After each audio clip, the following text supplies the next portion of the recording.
Wala nang maraming paligoy-ligoy pa, diretso sa punto na. Maiksi lang ang komentaryo, pero diretso sa punto. Maraming kuro-kuro, may tiwali, may totoo.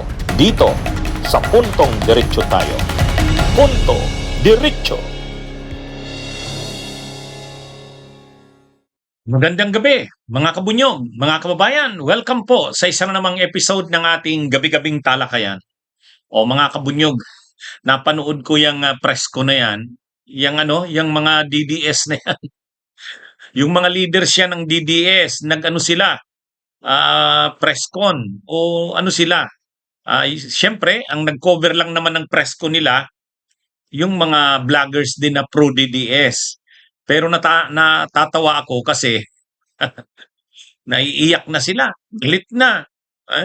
Kumbaga, iba na yung kanilang mga sinasabi, mga kabunyog. Pinapanawagan na nila kay Sara, pamunuan na daw kasi sila ni Sara. Kasi hindi daw nagtatagumpay yung pinapanawagan nilang people power dahil hindi naman si Sara yung nananawagan at naglilid sa kanila. Kaya dapat si Sara na daw. Ano yan, mga kabunyog? Sabi ko, matindi tong mga DDS na to. Desperado na talaga eh. Ano yan, mga kabunyog? O tingnan nyo yan, ito yung isa sa mga speakers doon sa press ko na yon. Si retired Captain Ray Valeros. Ito, tingnan nyo ang caption sa taas. Retired men in uniform at kampilan may matinding panawagan kay VP Inday Sara. Yun nga, galit na. Bakit daw kasi si Sara Duterte, hindi pa rin daw sila pinapamunuan? Hindi naman daw magtatagumpay ang kanilang panawagan, people power man yan, kudeta man yan, withdrawal of military support, kung hindi daw si Sara ang mamumuno. Nakakatawa, no? Nakakatawa, mga kabunyog, itong mga DDS na to eh. Anyway, ito mga kabunyog, itong topic ko ngayon,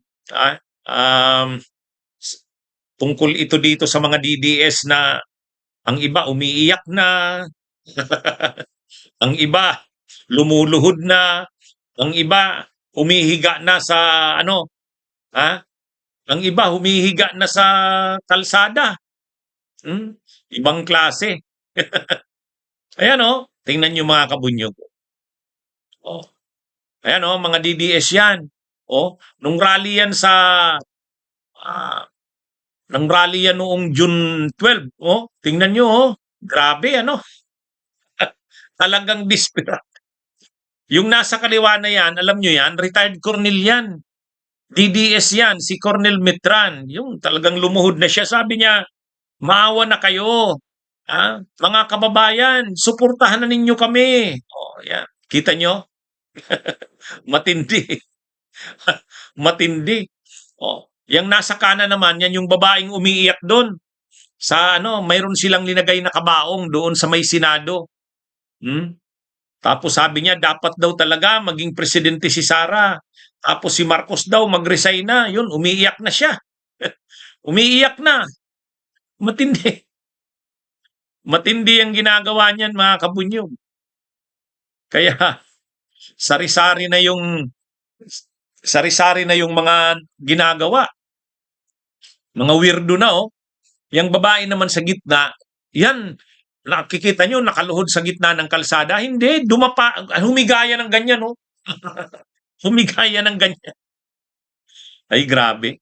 Ibang klase na, mga kabunyog. Anong masasabi nyo dyan? Hindi po yan hindi po yan hindi ko po yan gawa-gawa lang. Talagang totoo yan. Yan? Yung tatlo na yan na pictures, nung June 12 yan, araw ng kalayaan. Itong kaliwa at kanan na yan, dun yan sa Senado, may programa sila dun. Ay kasi nanawagan sila ng 100,000 daw na magrarally doon sa Senado. People power na nga eh. Ang problema, dumating, lang yata yan? 150 lang yata. Tapos mayroon pang supporter ng DDS, pumasok na dun sa kabaong para maging realistic daw yung kanilang tay na daw ang demokrasya. Yun yung kanilang ano niyan, mga kabunyog, ha. Tama po kayo. Actually, lumalabas parang kulto na, eh. Parang kulto na, ha. Grabe yung ano nila, panawagan. Talagang ano na, umiiyak, lumuluhod, humihiga, yang babae na yan na nasa gitna, yung nakaganyan, yung nakaitim, humiga yan. Humiga yan sa kalsada. Eh, ano yan? Ano yan, mga kabunyog? Wala kasi akong video, eh. Pero humiga yan. O, yung nasa kanan naman na babae, ano yan? Talagang ano, grabe ang ano niya. Parang, ano na yan? Umiiyak. Nananawagan sa Panginoon na ano na daw, pababain na sa pwesto si PBBM. Ha?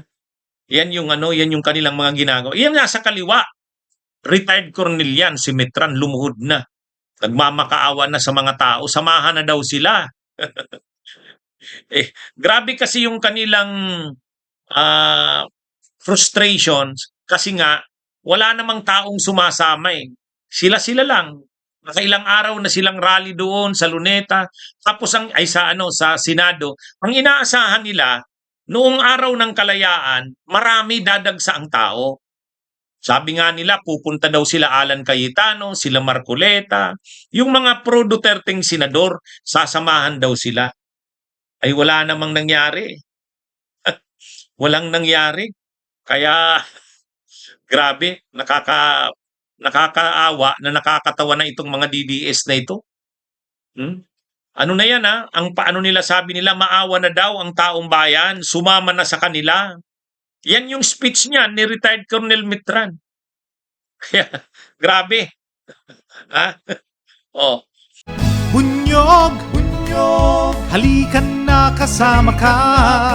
Bunyog, kapag buklod ay may pag-asa. Luzon, Visayas, Mindanao, isa ang pananaw. Sa bagong Pilipinas ang bunyog isisigaw. Bunyog,